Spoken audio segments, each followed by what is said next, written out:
Good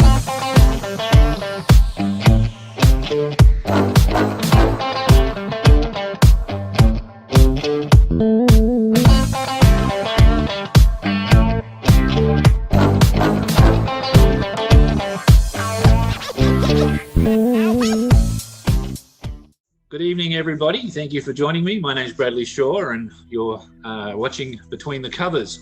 This evening's guest is Doug Limbrick, the author of Death Ships, which is coming out in July. Hello, Doug. How are you? Yeah, I'm very good, Bradley, tonight. Thank you. And yourself? Good, good. As I was just saying, it's cold in Melbourne at the moment, but otherwise everything's fine. Raining here in Canberra. It is raining, yeah. And it's better than snowing. It snows in Canberra sometimes, doesn't it? I'm not familiar with AC. These days we don't get much snow in the city. We get a bit of snow on the hills around. Yeah, it's a beautiful spot. So, Doug, tell everybody watching about Death Ships, about the book coming out. Yeah. Look, it's about 6 big ships built in North America, Bradley. These ships were designed as huge ships to carry cargo, largely between North America and the Port of Liverpool in England. And they were engaged to bring emigrants to the Australian colonies in 1852.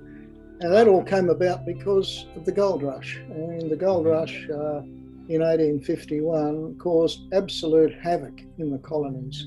Wow. People dropped their tools, dropped whatever they were doing, left their schools, left the docks, left their positions on the farm, and they trudged off to the goldfields of Victoria to make their fortunes. So half the population, half the male population of South Australia and Tasmania moved to the goldfields, and people started arriving in shiploads. Like in 1852, there was almost 90,000 people arrived from overseas to seek their fortune, and the Port of Melbourne became the busiest port in the world.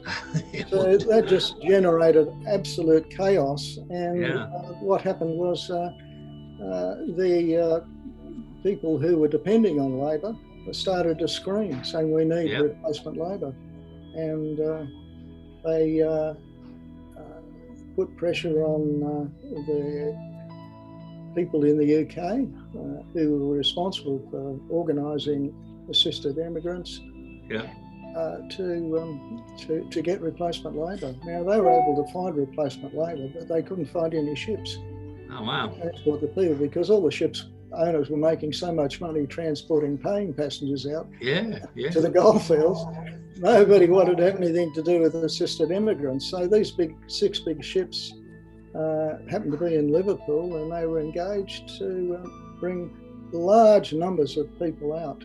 Wow, that's amazing. So, what happened was they loaded them up and brought them out, and as the name of the book implies, there were lots and lots of deaths. It's a sad story. So my book is really about the circumstances, which are the gold fields, the chaos caused there, about Liverpool, because all the ships had to come out of Liverpool, and Liverpool was a really, really unhealthy place at the time.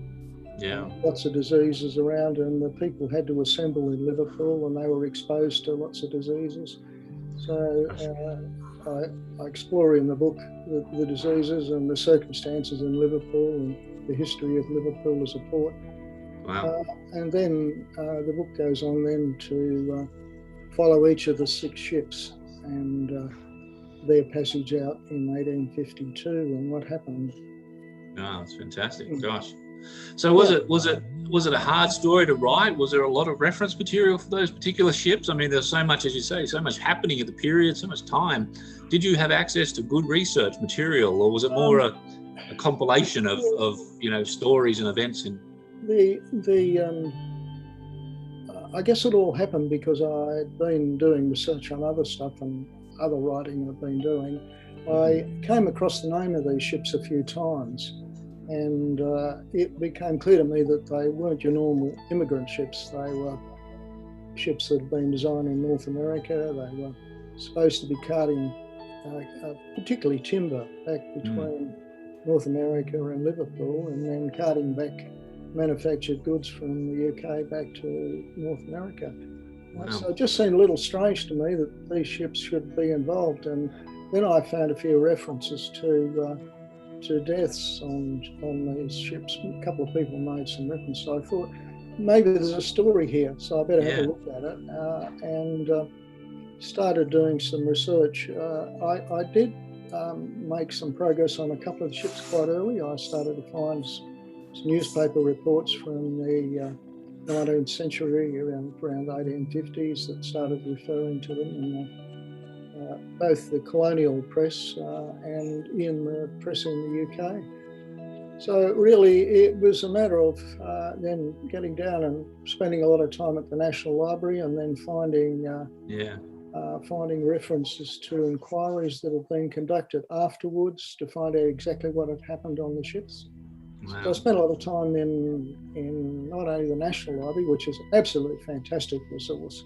They've got so much stuff there, not only hard copy, but lots and lots of microfilm. So I spent a lot of time going through microfilm, looking at old documents, looking at letters, looking at diaries, and then tracking down other sources of information in other libraries, particularly the Mitchell Library in Sydney, the state libraries in Victoria and in South Australia, and spending time there. So once I got into it, I started to find there was a lot of information.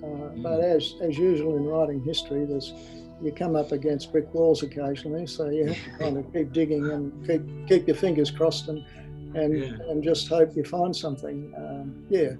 So I did eventually uncover a lot of information about the 6 ships. Yeah. Were you surprised that there was that much information, that so much was documented, yet so much of that event happened? Like why it was made to happen that way, and it wasn't better policed or controlled? Not, because as someone who writes about, primarily, I write about other things, but primarily about 19th century Australian history, I'm accustomed to spending time and digging and finding information. Now, we really are lucky here because doing research on 19th century Australia, well, on Australian history particularly, but 19th century Australian history, the 20th century, some years ago, the National Library and the Mitchell Library in Sydney put forward a proposal to the UK government. And the proposal was about them getting their hands on any documents that related to relationships with Australia. Wow, so it meant getting their hands on all the official correspondence between the UK and the colonies, letters, diaries, heaps and heaps of stuff. And so that stuff was all microfilmed over a period of time, and so there's an enormous amount of information on microfilm. And more recently, the National Library has been digitising it, which makes it so much more accessible. But and that stuff is indexed, broadly indexed. So if you're prepared to spend a few hours in front of a microfilm reader, winding your way through it and looking at microfilm, you can uncover all sorts of sometimes surprises, but lots of information. And so, no, I wasn't surprised. It's just a matter of keeping on and digging and Well, you said earlier that a lot of some of the information was diaries. Are you saying that they were crew diary or passenger diary? Like what diaries did you have access to? Like how personal were they? Well, through this joint copying project, they copied lots of personal correspondence that passengers on ships had. They'd sent home to the home country. There's also official correspondence and also journals and diaries there. But also the National Library has acquired the original copies of some diaries too. And you can go into a special reading room, white gloves on, and have access to these These are very, very old documents, which is wonderful. So I did that, and then you were able to take copies of information of those diaries. So I had access to original diaries and also copies of diaries. Yeah, and it shows in the work, like the way you've written it, it's a very authentic story. It's very like in the present of the moments of those stories, some parts, where you know that you've got a first-hand account pretty much from your resources or your research has brought that out. Were you able to find, or did you hope to find, I guess maybe even more so when you were going through the research, an actual heir or an actual person, lineal, associated to that period, like someone who, you know, had a family lineage to that period? I did find a few people who had relatives who'd come out on one of those ships. Wow. You mainly find this through people who've written up their family history. Yep. And have not so much published it, but compiled it, and it's copied somewhere. And sometimes that gets lodged with a historical society, and the historical society might then lodge or provide a reference to, say, the National Library. So you can track them down. It takes a bit of work. So I did find a couple of those people. Were they surprised by some of the research you found, like how tragic some of it was? Or did they sort of know some of the story as well? I was, you know, when you start reading about the deaths through the letters and the diaries and the newspaper reports at the time, and also the official inquiries that were set up, both in Australia.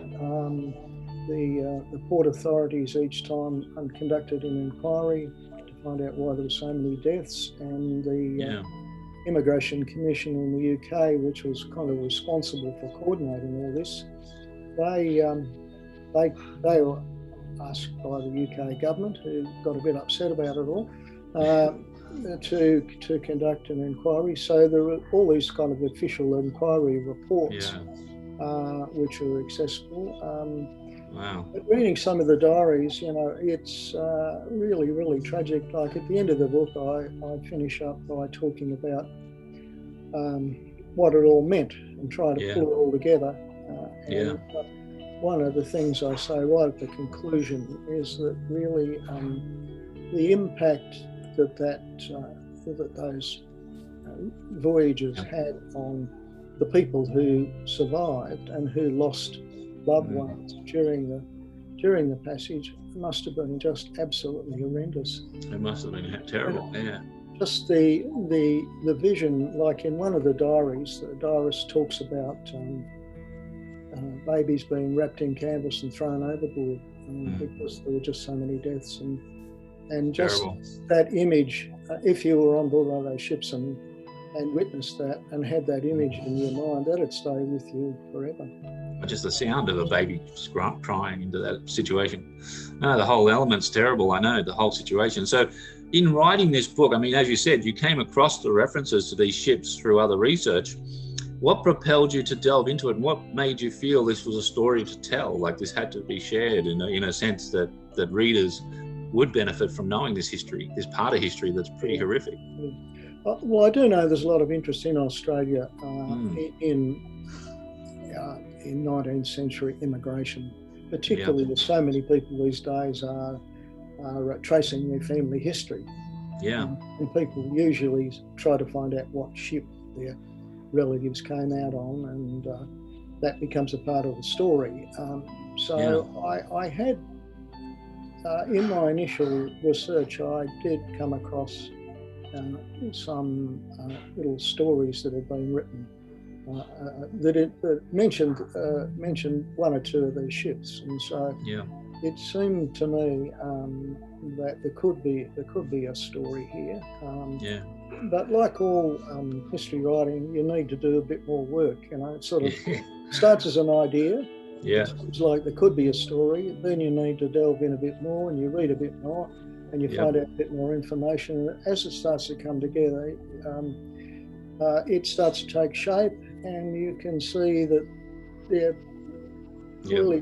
clearly there could be a story. And in this case, the kind of was 6 stories, 6 ships. They all came from North America. They were all engaged at the same time. They were all engaged because of the same circumstances relating to the gold rush. Yeah. And then really it's then building up information. Wow. Not only around the 6 ships and what happened to them, but building up information around the circumstances, like teasing out stuff around the gold rush, teasing out stuff around Liverpool, and providing the reader with some information about kind of diseases that were around in Victorian England. Wow. And that started to kind of build up a more comprehensive picture that I thought, well, yep, I think this is looking like a book. And how long did that take you to compile, research, and configure, and think about, and write? Well, the research stuff was a bit stop-start, because you start off and you pursue an idea, and yes, then okay, it's a book. Yep. So, and you pursue that, and you pull together information. That initial stuff probably took 6 months or so, or maybe a bit longer. But then you find that as you start to write it, then you find there are some gaps, and it's a bit thin in a few places. So you go off hurtling back, do some more research. So the research stuff is a bit ongoing together with the writing. The writing informs you as to whether you need to do more research or not. Yeah. So I guess it was a 12-month or more project, which involved some initial research and then starting the writing. And then as I got into it, I felt I needed to do some reshaping of the structure of what was looking like. Was that a year full time, or was it, how many hours a day did you write? No, well, I don't write full time. I'm really committed to writing because I love it. Yeah. So I do, and I've always got an idea about something. Wow. It could be a book, so I'm collecting information as I go along and think, maybe there's a book there in the future. So go back. So. Did you feel immersed in the presence of the book? Like, did you feel like you were there? Like the way the story and the research is so involved, you've done it. You must have been living part of that experience as well. Yeah, once you get over, Bradley. Once you get over the initial, or once I get over the initial research and really start to get some information together, I then become quite enthusiastic about pushing on ahead. Was it tiring though? I spent lots of time writing then, I spent all day over at the National Library. Oh, good. Did you find it tiring though, writing such heavy research, crafting this book, because there was so much emotion involved, as well as the articulation of the history data? Like, how did you actually feel when you were writing the stories of some elements? Well, lots of feelings. I certainly wasn't tired. I've got a research background, so I'm really used to doing a lot of research. I did a lot of work in a former life, if you like, on doing research for a whole range of things, for national evaluations, for major issues that I was asked to write about, and so they all involve lots of research. So, good. And I like researching, and so it was frustrating at times. When I couldn't quite get all the information I wanted. It was exciting at times because I've suddenly found some new information.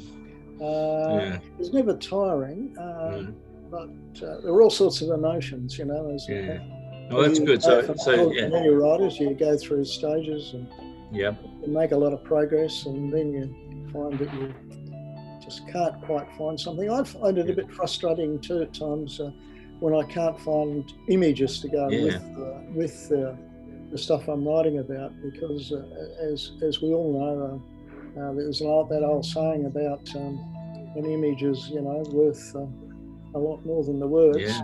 To that effect. And one of the things I try and do in writing about a period that is some way back now, it's not recent history, is to try and take the reader into the 19th century if I can.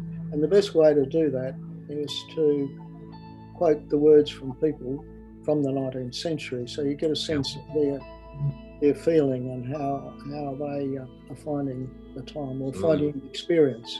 In the case of being on these ships. So quoting people and quoting diaries, quoting letters, quoting newspaper reports at the time. Yeah, absolutely. Which are written in that 19th century idiom and so on. And that gives it such a character. If I can get some illustrations, in this case of those ships, of stuff that is referred to in the story, places that are referred to in the story, I think it just helps a lot. Well, some great pictures that you gathered, though. Yeah, sometimes I get frustrated because I can't find. I spend hours and hours trying to find these images. Yeah. And often looking on databases overseas. For this particular book, I went to Canada and went to maritime museums in Canada and other museums. I went to the Merseyside Maritime Museum in Liverpool. All of those places were really helpful, but I got a bit frustrated at the time when I couldn't find an image of the ships. I really only got images of 3 of the 6 ships, and I don't think the images of the other ones exist. Wow. Well, if anyone would have found them, you would have. That's for sure. You'll probably, but you've got a lot of images in this book that really compound a lot of the text that you've created. The narration is brilliant. The way you've put the book together is very inspiring too. So I think any historian lover of the period, as you say, is going to enjoy this book for its authenticity and for the learning alone of that period and that happening, the events. Oh my gosh. But if I may too, Doug, excuse me, I'll just prompt our watchers. People viewing, please do grab a copy of Doug's book, Death Ships. That's coming out in July, as I said. It's available everywhere books are sold. It'll be available in your local bookstore. And we do encourage you to go to your local bookstore. We want to support local business. But it is available online anywhere you do buy your books. Please grab this great book from Doug and enjoy Death Ships. So, getting back to you, Doug. The family environment, your family, they were supportive of your research. Obviously, they're used to you researching a lot of your data and text because you've done this before a lot of times. So how did they find this sort of story? Did they understand what you were achieving this time? Well, I think everyone in the family is very supportive, and as you say, they are probably very used to me spending time doing this sort of thing. They're always interested in the books, the outcome. Good. And it's in fact encouraged a few of my children to write. They dabble around a bit, and a couple of them are interested in maybe writing children's books. They're dabbling around at the moment. Still exploring writing, and so I mean, it's good to see that happen. But I've had a lot of encouragement. My wife is absolutely fabulous. Good. It's great. She puts up with me spending hours and hours over at the library, and she probably enjoys the peace and quiet. Sitting in the study for hours writing away. Yeah, that's good. That's good. So, what do you hope the readers will get out of this book? Like you've done a lot of time and a lot of investment of research into it. What do you hope they gain as much? Yeah, well, I think a number of things. I think there'll be some readers who'll be really interested in the book because they've, through their family history work, have had an interest in one or more of these ships, and so they'll be really keen to find out the story behind the ships, because what I've tried to do is not only tell the story of the actual passage from Liverpool to one of the colonial ports, but also to tell the story behind the ship and how that ship was built and what happened, and then what actually happened to the ship. What in many cases the ships were wrecked, and subsequently that was the end of them. But in other cases they went on to do other things. So there's a whole story around there, so that people might be interested. I know there are people interested in maritime history. And so it's a part of Australia's 19th century maritime history. It's a contribution to people understanding the impact of the gold rush. I don't think people understand just No, the magnitude of the impact of the gold rush. It had an impact that went on throughout the whole of the 19th century. It was an insane period of time. Yeah, I agree. Changed the nature of the Australian colonies forever. It changed the whole nature of how people regarded Australia. Sort of suddenly, it was no longer just a penal colony or a set of penal colonies. It was a place that was very interesting, that was progressive, and and out of that gold rush came a lot of social reforms. Voting people. Well, a lot of our own towns, our own districts, our whole map sequences were built. Like all those rural areas just grew rapidly around. You get places like Melbourne. Look at some of the old buildings there. They were all built as a result of the gold rush. Oh yeah, Bendigo and Ballarat, those places wouldn't exist at all if those gold rushes hadn't have occurred. They were amazing. Yeah, the whole cycle of time in that period is amazing. To think that a country, literally unfounded, was just exploded with population. It was an amazing period. But anyway, Doug, thank you so much for your time. There's lots more we could talk on. I mean, you're just an expert on so many levels of research. But I thank you for your time tonight and talking about your book, Death Ships. And we are very excited for publishing it with you and being able to bring it to the readers. And we're really getting behind it to make sure that as many people as possible can have a copy and read it and enjoy it. So thank you tonight for spending that time with me. It's a pleasure, Bradley. It's really great to talk to you and to tell people about the book.